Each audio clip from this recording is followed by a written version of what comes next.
অনেকদিন পর আবার স্কোয়ার ওয়ান মলটা এলাম। এই মলটা এত ভালো লাগে, যত বড় মল তত বেশি ভিড়, তত বিভিন্ন দেশের লোক একসাথে দেখতে পাওয়া যায়। আজকে ভিড়টা কম তুলনামূলকভাবে। আর মলের সবচেয়ে ভালো জায়গা হচ্ছে এই জায়গাটা।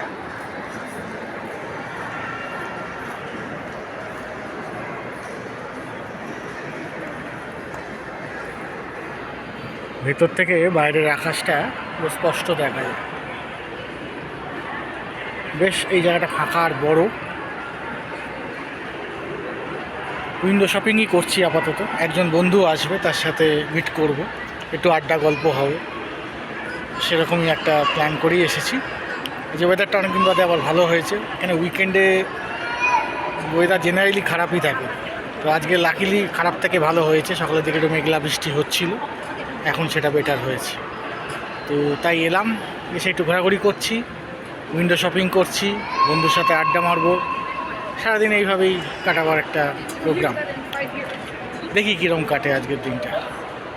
স্কোয়ার ওয়ান মল, মিসেসাগা।